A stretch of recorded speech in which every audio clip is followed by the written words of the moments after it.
Hi everybody, my name's Sarah Morris and I'm here to help you find a fulfilling career and a fulfilling life. And today we're going to talk about 3 tips for a successful midlife career change.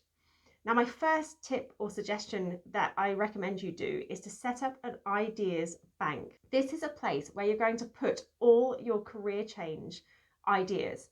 Now, it can be a list on a notepad, or it can be something more creative like a poster or a folder on your computer where you're going to just put any ideas and documents that come up that are related to that idea.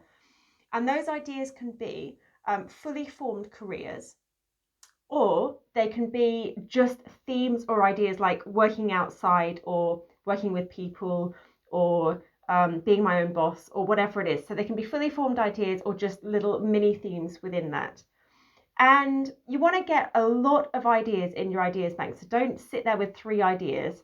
See if you can come up with at least 20 ideas.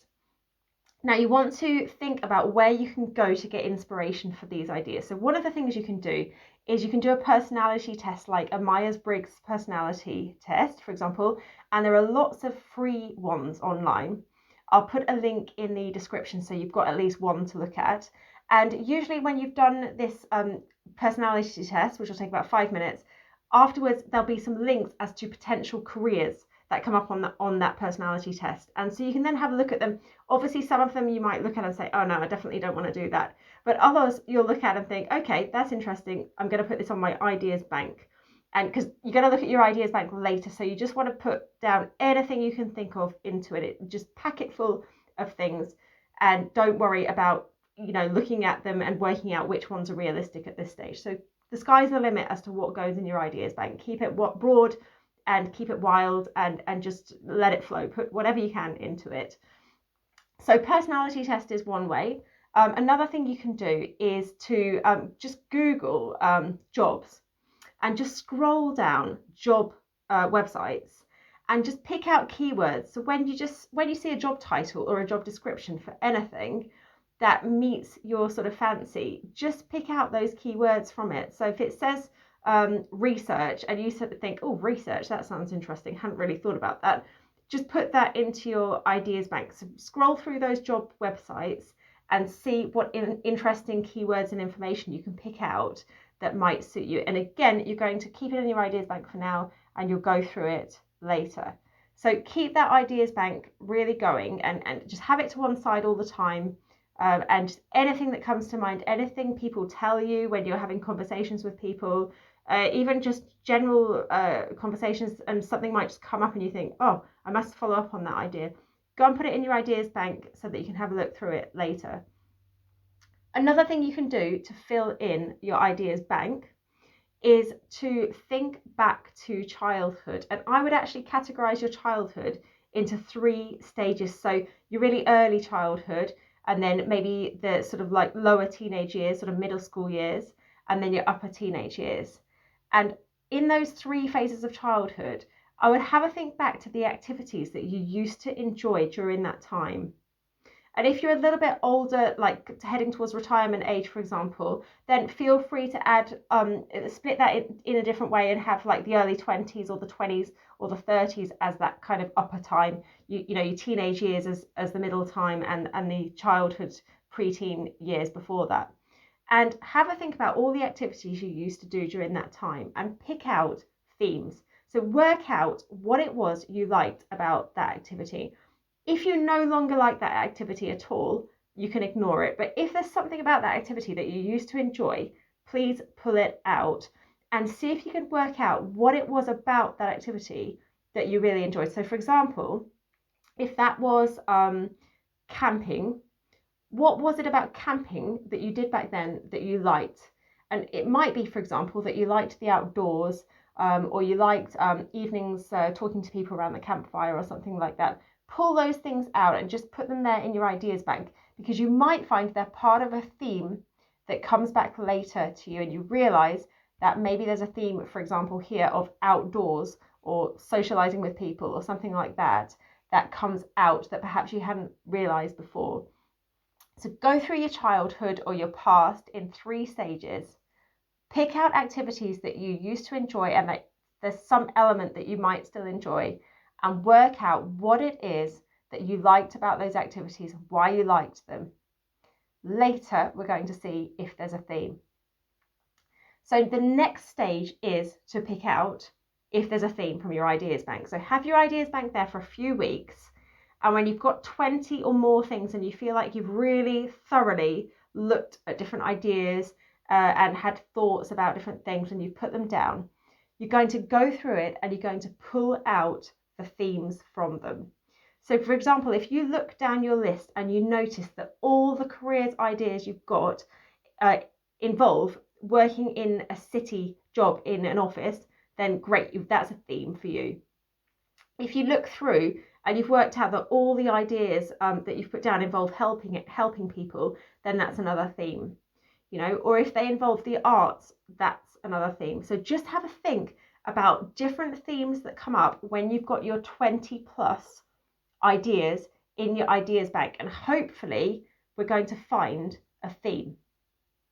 So the next thing you're going to do is put those themes onto a spectrum. So let me show you how to do that now. So you've got the spectrum in front of you. This is the spectrum of possibilities. And you're going to take one of your themes and you're going to ask yourself, if I was to put this theme into my life and or work, I should say, in the most committed, fulfilling way possible for me, what would it be? And you're going to put that at the very end, at the far right of your spectrum. And then you're going to put it at the left of the spectrum. If this theme were to be in your life in the least committed way, it would still be there, but it would be in the least committed and least active way in your life. So in front of you, you've got the example of a theme. And let's say in your ideas bank, all of the work ideas that you came up with and career ideas came up with a theme of working with animals, or that may have been one of your themes. It might not have been that all of them involved working with animals, but several of them did. So you've picked out a theme of working with animals, and you've decided that if this was to be played out in the most committed way in your life, you're going to go to Borneo and work with orangutans. And if this love of animals was to be the least committed way in your life, it would be giving $10 a month to an animal charity. And you're then going to sit down and work out a spectrum of how this theme can exist in your life from the least committed way right up to the most committed way, and all the steps that there are in between that. And that then gives you something to think about as to where you might want to pitch yourself, where you might want to take action, and what you actually want to do. Maybe you want to go for the most committed option. Maybe you want to go for the least committed option and choose another work role or work theme. Or maybe you want to go somewhere in between and settle on that and start to take steps towards it. So this is the spectrum of possibilities. Pick out a theme from your ideas bank, put it on the spectrum of possibilities, and work out a spectrum from it being the least prominent and least committed part of your life to being the most prominent and most committed part of your life. And finally, what you're going to do is you're going to, once you've decided on your idea, test it out. So if you've decided, let's go with this theme of working with animals. If you've decided that you want a job working for animals and it's going to be an outdoor job, hands-on job, you want to test that idea out. It's still an idea at this stage because you haven't taken any action towards it except put it on the spectrum of possibilities. So you're now going to start testing it out. So you're going to need to start emailing and contacting people who work with animals or have organizations that you might work at, and ask them what skills are needed and what a day is like in that job. You want to find out all the positives and all the negatives of that job. And you're going to need to put yourself out there a bit and start contacting people. So I would really suggest just going on LinkedIn, finding people that work in this sector and just sending them a really informal message and saying, hey, I'm thinking about doing your job as a career. I was wondering if you'd mind just spending a couple of minutes writing to me and telling me what the pluses and minuses are of the job, and would you recommend it? And I would send that to 10 or 20 people. And of course, 10 out of 20 people might ignore you, but then you're still going to have 10 responses. Don't worry about getting ignored. You know, nobody's going to get back to you and say, don't ask me this, it's inappropriate. It's absolutely not inappropriate, and it's fine. So accept that some people might not respond, but those that do are going to give you some really useful information. And some people have, you know, fears of doing this and reaching out to people they don't know and that kind of thing. But you really need to work on overcoming your fears in that. And if that's an issue, then please do check this video that's just up here, which is about building your confidence. So please do push yourself a little bit and put yourself out there to ask people what the job is really like, so you can really get an idea of if it's something you do want to pursue, or actually maybe you want to go back down the spectrum a bit and choose something where it's less committed and choose another role to actually be your work role.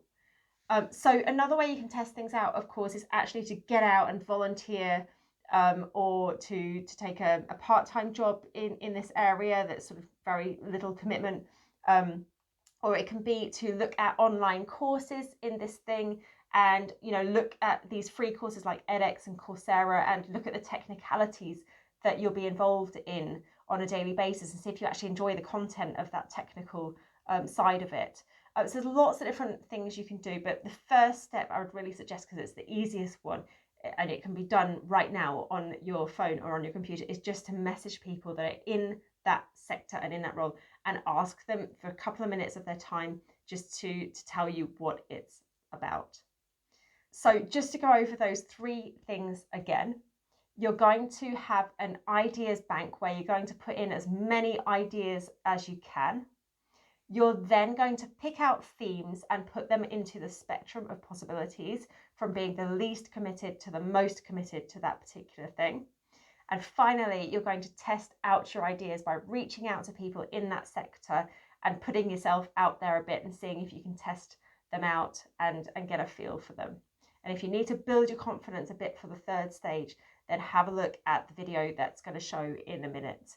And just really, really know that imperfect action is better than no action. So get out there and spend time looking at what career you want and how you're going to get there. So I hope you like this one. Don't forget to subscribe to my channel, join my Facebook group, the Career Change Ninjas, and I'll look forward to seeing you on the next one. Bye.